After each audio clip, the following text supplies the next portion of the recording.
Okay, I'm Margaret Frondorf. I'm the Director of Alumni Relations at SAIS in Washington, D.C., and I'm here with Karl Van Horn from the class of 60 and 61. And that's correct.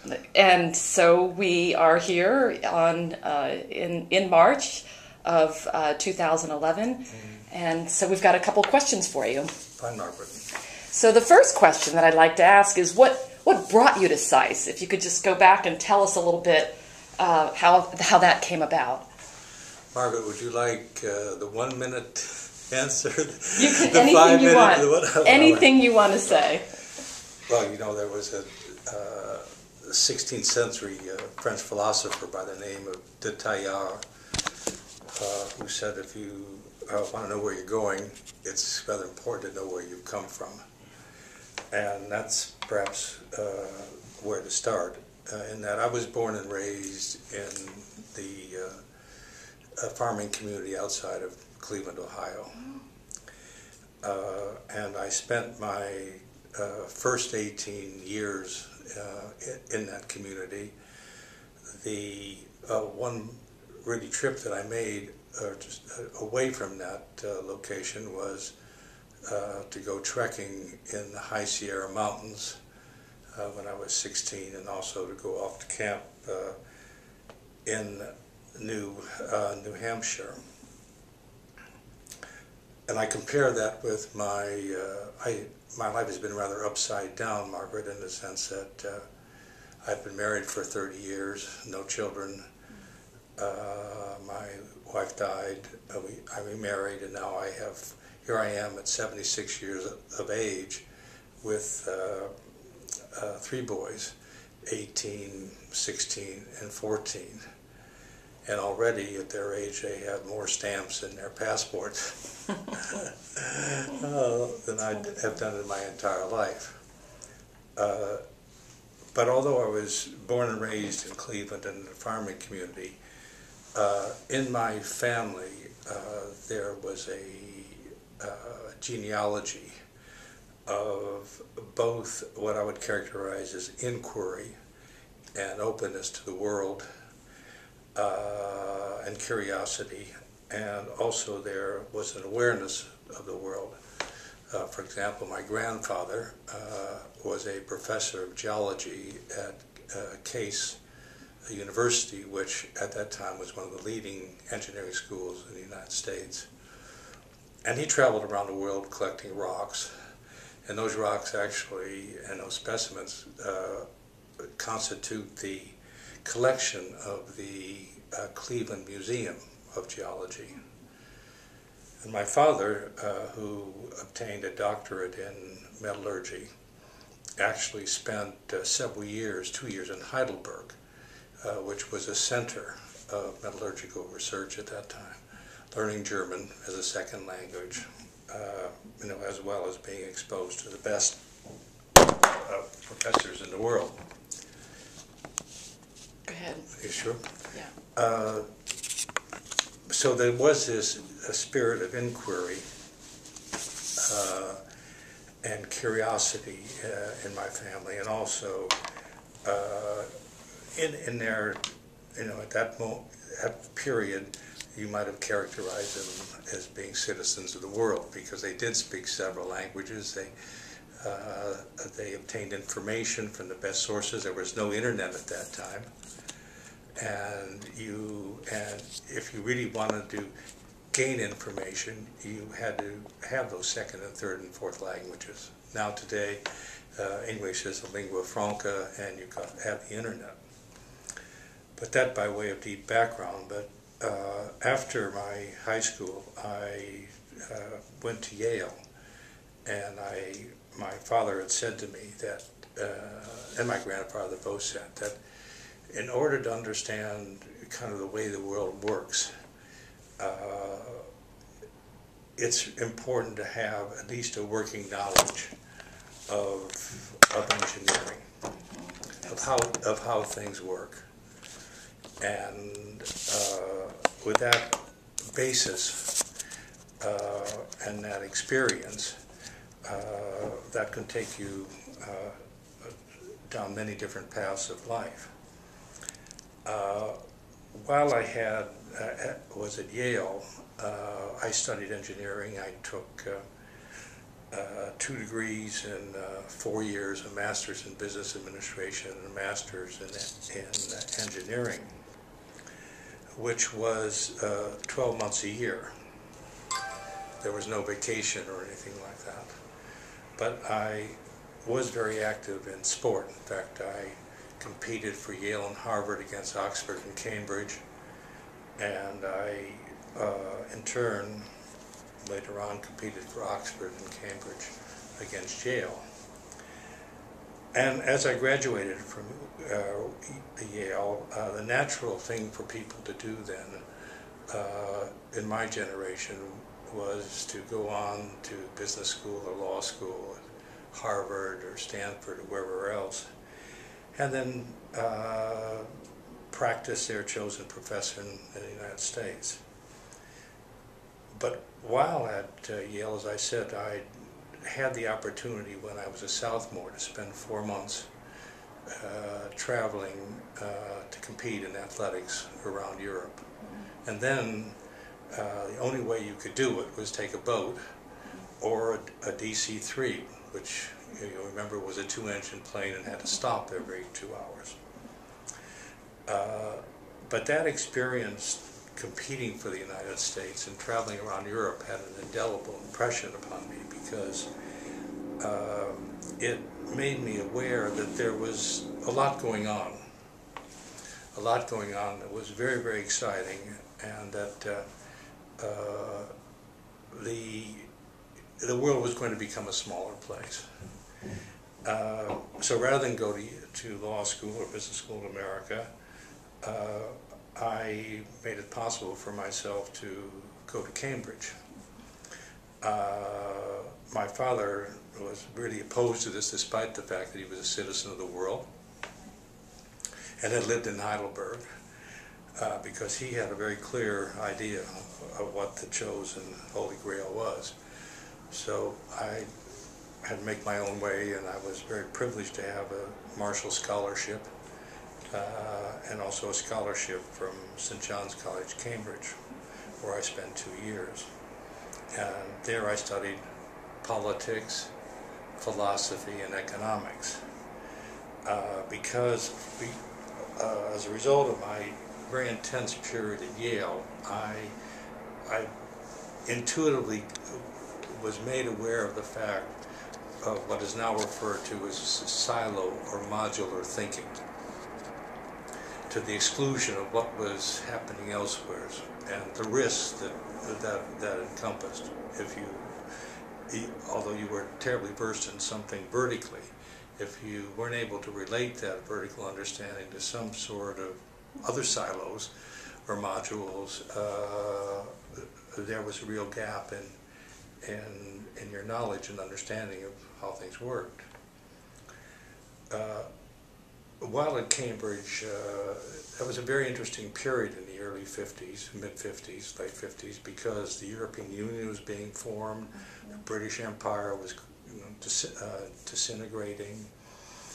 There was a struggle in terms of philosophically between the East and the West, the centralized Russian model, the more liberal open market economy, of the United States. And that really played itself out in the professors at Cambridge, because I had as 2 of my tutors, one was a foremost really communist theoretician, an Englishman by the name of Nicholas Caldor. And then there was, my other professor was a fellow American by the name of Walt Whitman Rostow. Now, Walt Whitman Rostow was someone that you must know from development economics. Do you know his name? Yes, of course. Well, had to do all the macro monetary and so trade. he was my tutor for 2 years. Yeah. He was a That's guest. amazing. He was a guest tutor at King's College, Cambridge, which was not my college, but. It was possible for me to combine the two. So here I had this open market, stages of growth, visionary, because most people thought he was a wacko, if you remember. And Nick Caldor, who was treated like like royalty traveling around in Africa and imposing, you know, not imposing, but introducing the communist model to Africa.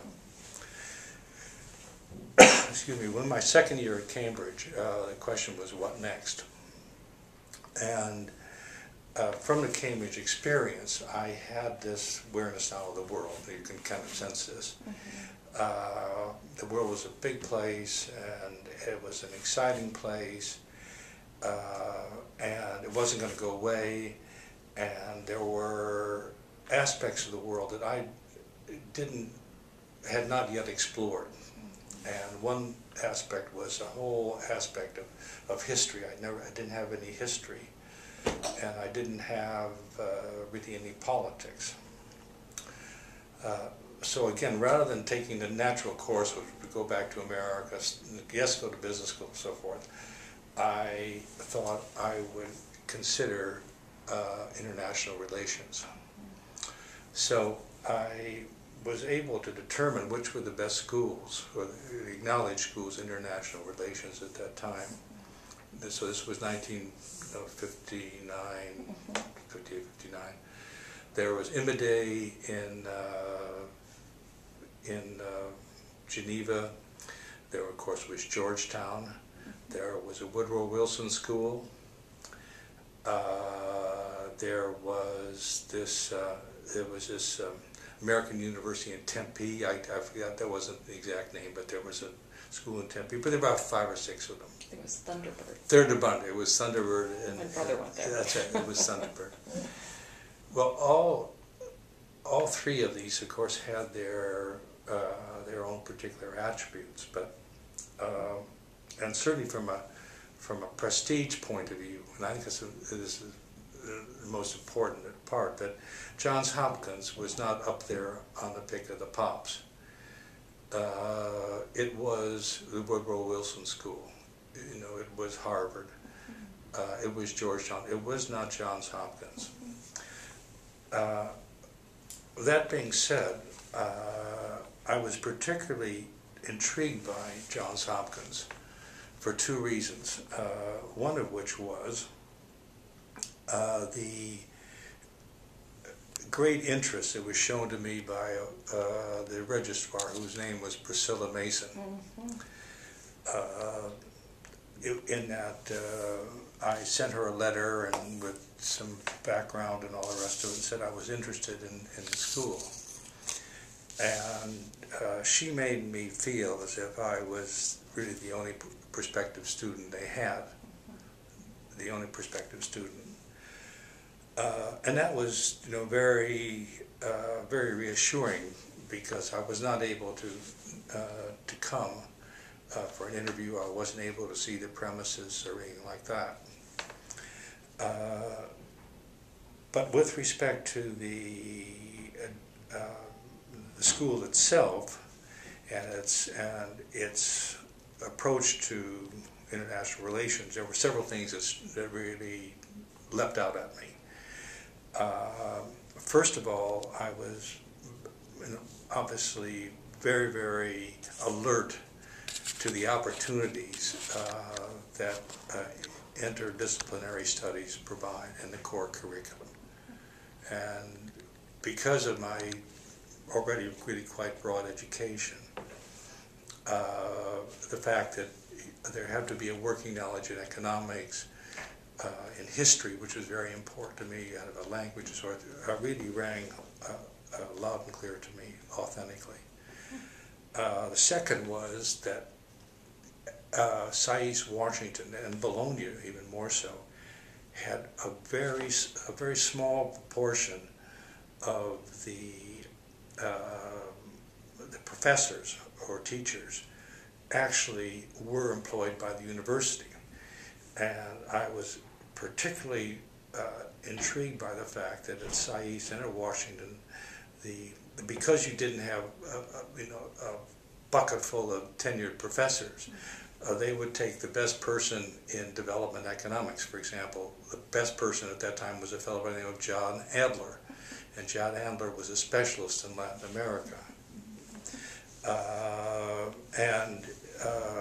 And this is true even more so at Bologna.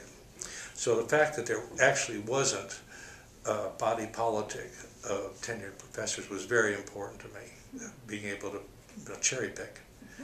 So that was the second thing. But you started out in Washington your first year. Yes, that's right. Okay. But again, Washington was similar to both Washington and Bologna in terms of the access to these great minds, around Europe or around Washington or wherever else. Then the third thing that I was very interested in about Washington and SAIS was the fact that Bologna existed, and that was to me very intriguing because it provided an opportunity physically to study in another country, and also it meant that there was a lot of cross-fertilization in terms of these different nationalities, Bologna more so than Washington, but even Washington you had essentially a multicultural student body, and Bologna as well. Although I had offers, I did go through the exercise of applying to Woodrow Wilson and all the rest of them, and had acceptances from all of them, but I chose Washington. And I chose Johns Hopkins for these three reasons. The three reasons, again, were the core curriculum, the access to the best minds and the most exciting individuals possible, and thirdly, Bologna Center. Those were the three reasons. And that's basically the story. Well, tell me a little bit about your first year in Washington. What's your most vivid memory? And then maybe follow with the most vivid memory in Bologna in your second year. Well, my most vivid memories of, in a way, are both about the school and about the environment in which they operated in.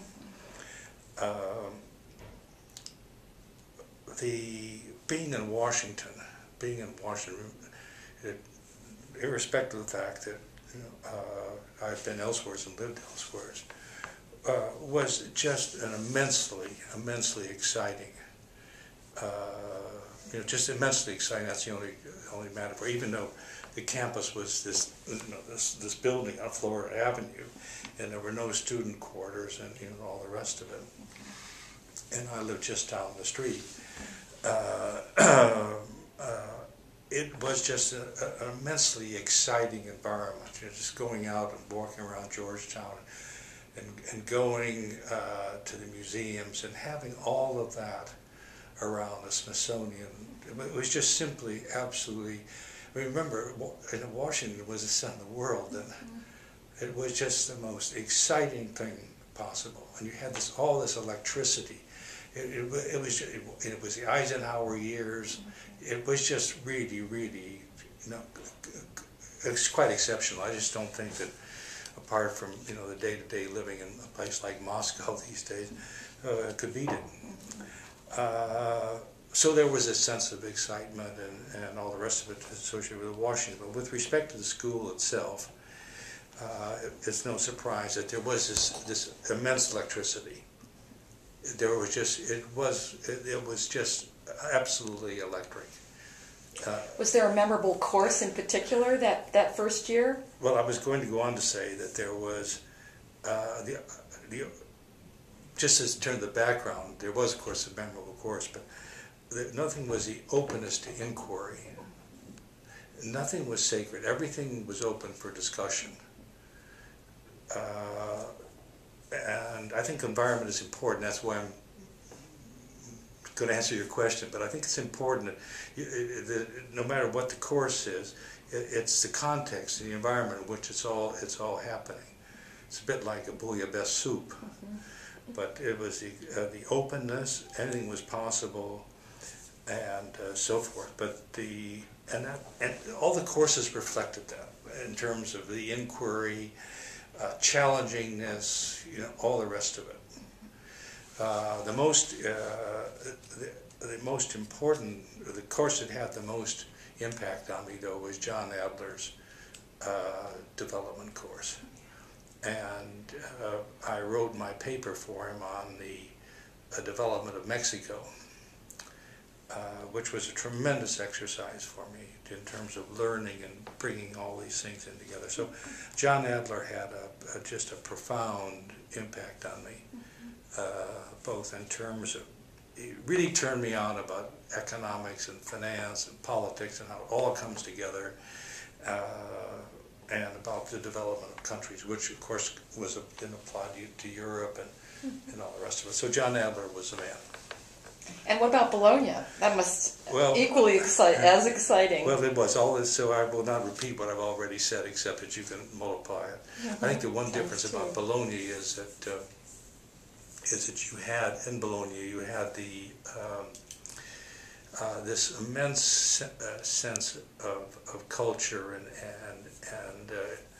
and examination with the University of Bologna, and of course anybody that goes and sees the operating room of the for doing autopsies at Bologna, which dates from the 1300s, is just going to be simply blown away by this. So you had this great culture of learning. You also had in Bologna the students, and even then there were about 18 different students from 18 different countries. The dominant countries at that time, apart from the Americans, which were 50%, were places like Austria, and there were a few Dutchmen, and obviously Italians and French and so forth and so on. So it was the other aspect about it would be the student body. It was even more international, and so you had this this cross-cultural hothouse, and where you really had to make an effort to get on someone else's wavelength. You really had to make an effort to do that intellectually, socially, linguistically, all the rest of it. The course that turned me on really got me going, which was another surprise for me, was a course in European history taught by Jean-Baptiste de Roussel.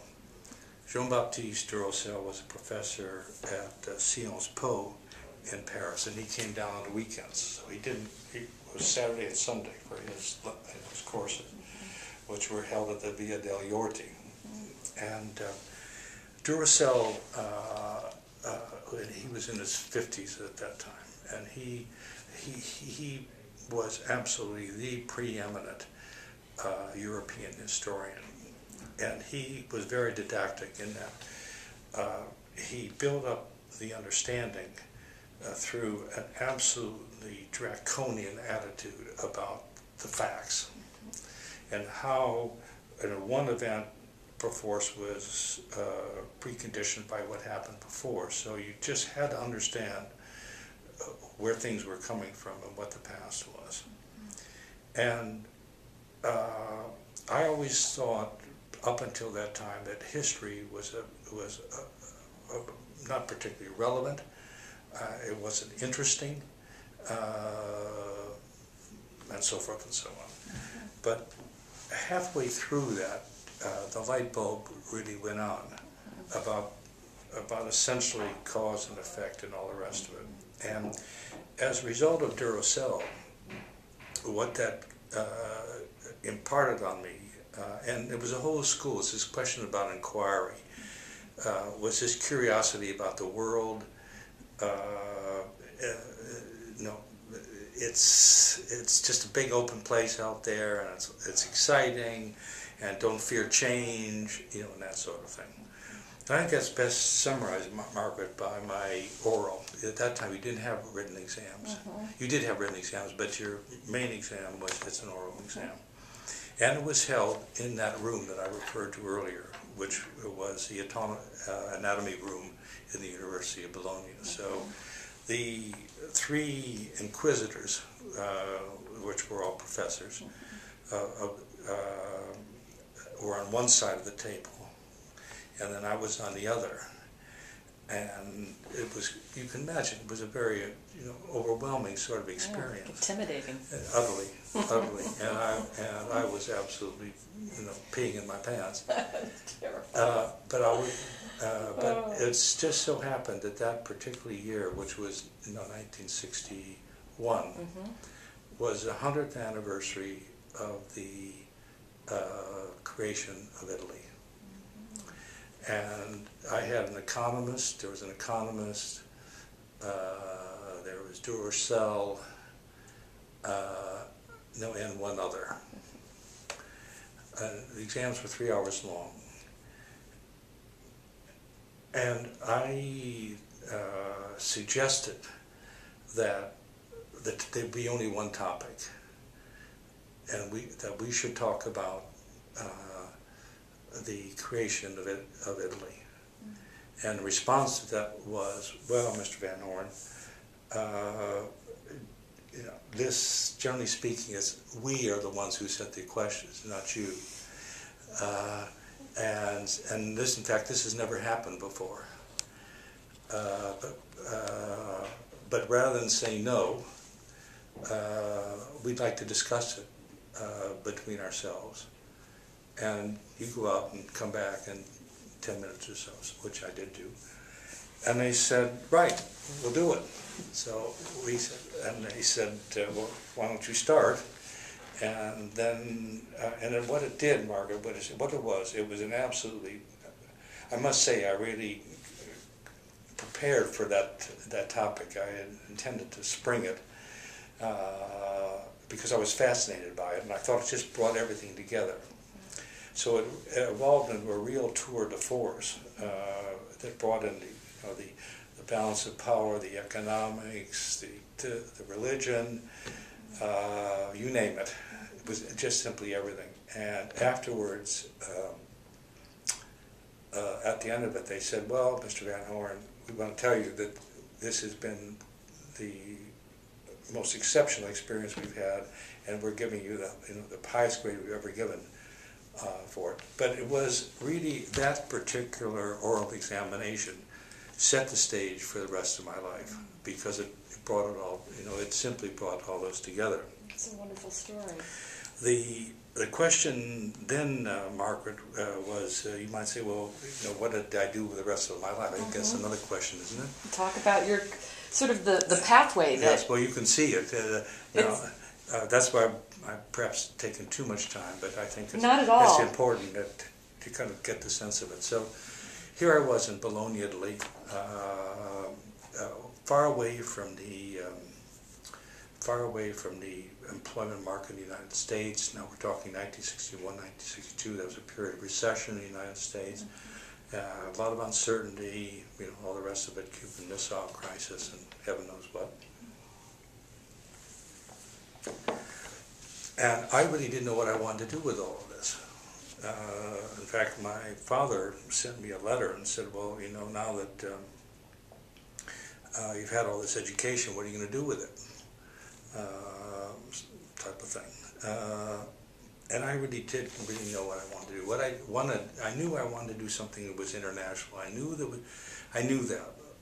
and I knew I wanted something that somehow would bring together and enrich me and contribute through this ability to multiplex, just as in the oral examination.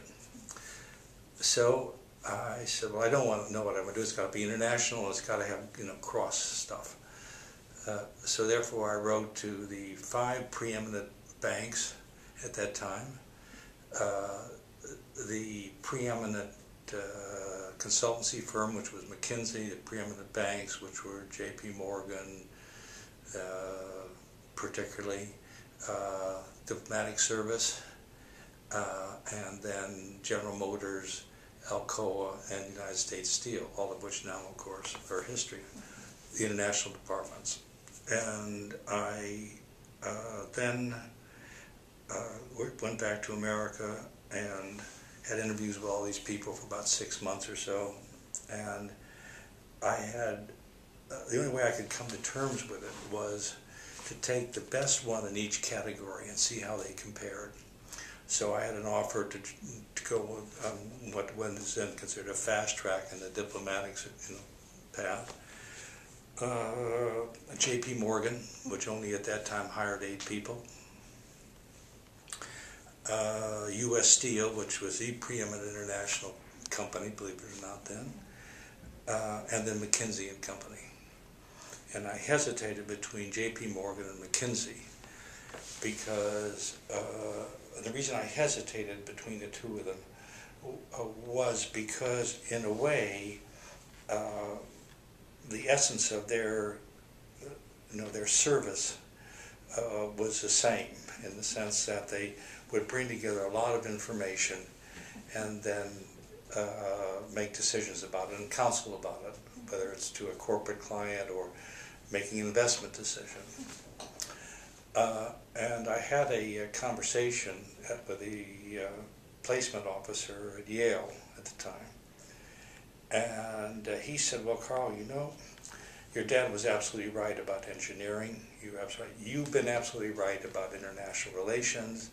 Now you've got to learn something about the building block and what keeps it all together, and that is money.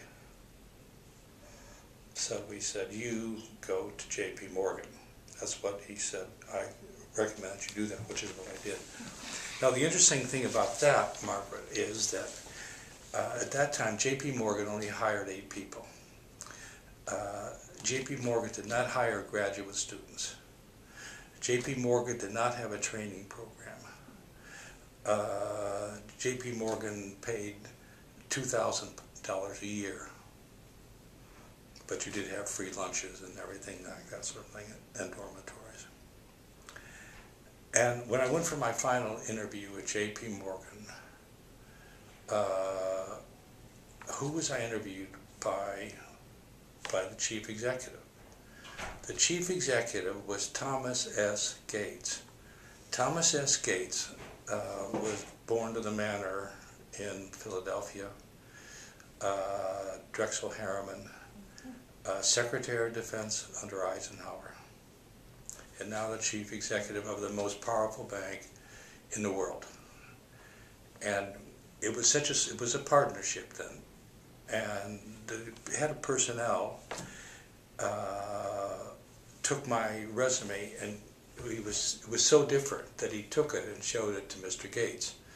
And Mr. Gates said, have this person come in, we're going to pay his way to New York, give him a per diem, and I want to be, after he sees you, I want to see him. And so I met with Mr. Gates, and what did we do but just talked about essentially subjects that were all put on the table for me at Johns Hopkins. It was as if I was back in that oral exam. We never talked about money. We never talked about finance. We never talked about anything. We talked about what you would find in an oral or in John Adler's course. That's what we talked about. I met some other people during the morning, but that was it. Lunchtime, out I went. Next day I had an offer to join J.P. Morgan as one of the 8, but I wasn't offered $2,000. I was offered $11,000, and that was because of the Johns Hopkins, degree, that they put that much value on it. And then when I showed up for work a couple of weeks later, where did I find myself? But for 2 years I was Thomas Gates's assistant.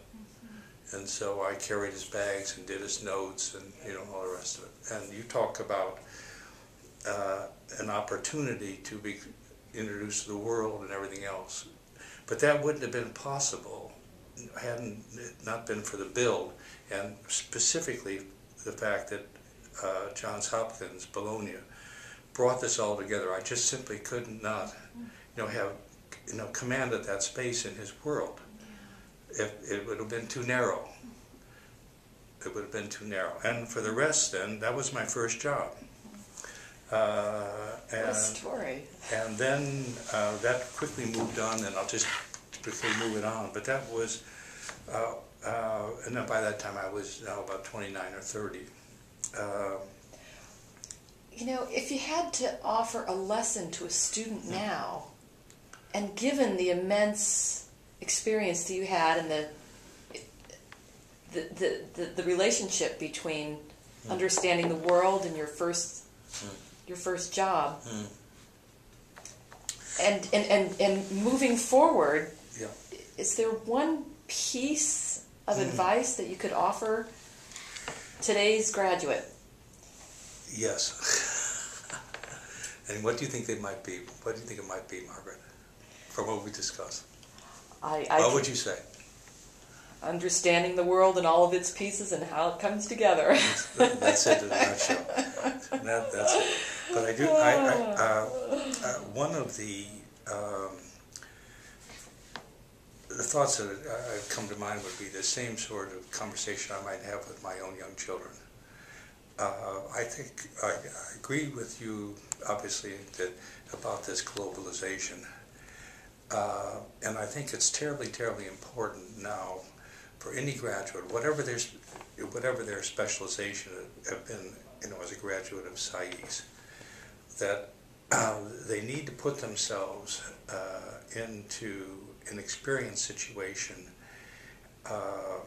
in parts of the world that may seem rather strange right now, but are going to lump increasingly importantly in their lifetimes, in their professional life and personal life. So obviously I'm talking about the Far East, I'm talking about the Middle East, I'm talking about Africa. Unfortunately, I'm not talking about Europe. There are emerging markets in the world. So I would say that whatever they do, it should definitely have this international focus. That's the first thing. The second thing, I think they should be very, very, in today's world, the dilemma for younger people is that all of education now is drilling down and modular. And when Cambridge, for example, interviews now, yes, they want the very brightest, but they look for people that even then can link things up. So that unless one is terribly gifted, really a great mind in the sciences, for example, in biology,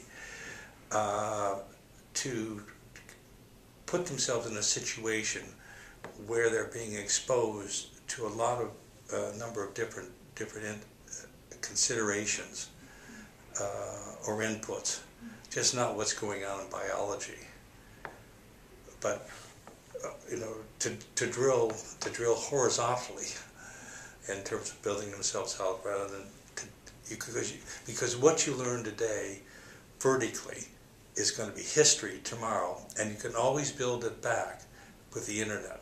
The internet enables you, if you have the spirit of inquiry and curiosity and excitement about learning and doing new things, with the internet you can always build that back. And if you can't build it back, you'll be able to hire somebody who yes, is an expert, but they don't have that lateral ability, because that's where the real value added today in today's world is this ability to link things up. So it's just linkages in a global context is how I would answer that.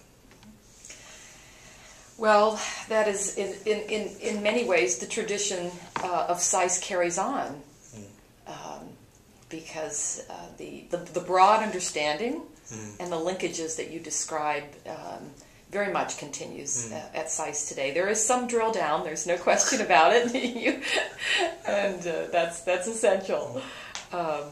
So what I'd like to do is just ask you, is there a question that perhaps, like I guess in your orals in Bologna, you came up with the question, is there something else that you want to say that perhaps you haven't covered in the last couple of minutes here?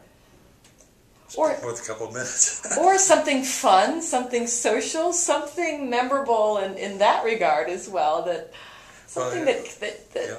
Well, as you know, it's Margaret. The great, really,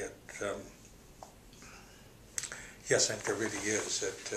I think about my grandfather, who was a geologist, No, he was carried out of a dig. He just died in the chair, if you will. My dad had to retire at 65 as director of Alcoa and head of research. But what he did was he then went to Carnegie Mellon and taught. I'm 76. I actually have 4 different mandates as we're speaking. I have 4 different jobs. I'm a senior advisor to Niels Taub Investments, where we're meeting now. And look at this behind you. What is the world? And Niels Taub Investments, on behalf of its clients, which are wealthy individuals and family offices, some endowments, invests in equity markets around the world. So that's one of my mandates. Another mandate that I have, which is just recent, is that I am the executive chairman of a medical services company, of all things, which establishes and then runs for-profit clinics in the former Soviet Union. So it's Kazakhstan, Uzbekistan, Tajikistan, Kyrgyzstan, and even, you might be surprised, but we were asked 6 months ago to look at putting up a facility in Benghazi, believe it or not. Decided not to do it. But so that's another thing I do. Another third thing I do is that I am a senior advisor to a Japanese company called Japan Asia Investments, which is the most long-standing, let's say 30 years, but not certainly the biggest, private equity investor throughout all of Asia. Now you might say, gosh, that's a bit of a dog's breakfast, but in fact, from an excitement point of view, from a fun point of view, from a learning point of view, from a 1 + 1 = 4 point of view, this is just immensely captivating, because they all believe it or not, they all overlap with each other. Not how a day goes by that doesn't happen time and time again. And when I look around, Margaret, at people of my age, I feel tremendously blessed that I have this curiosity and this, I think, reasonably youthful attitude about things. And what a shame if people, I think a real shame is that for people that basically are not passionate about whatever they're doing. So whether it's my sons or if a SAIS graduate comes in and says, well, Karl, so forth, I really believe in drilling down, and I never want to leave my hometown, Sioux City, Iowa. Fine. If that's what you're passionate about. So I would speak to the passion, Margaret, I really would. Well, those are wonderful words, and certainly coming full circle from the excitement of being in Washington in 1960, and that passion and that electric feel of learning and being in the center of power. It really has come full circle, so I congratulate you. You are in another center of the world in many respects, right here in London. Yeah. So, well, thank you. With that, we'll conclude our interview, and thank you so much. It's my privilege. Thank you.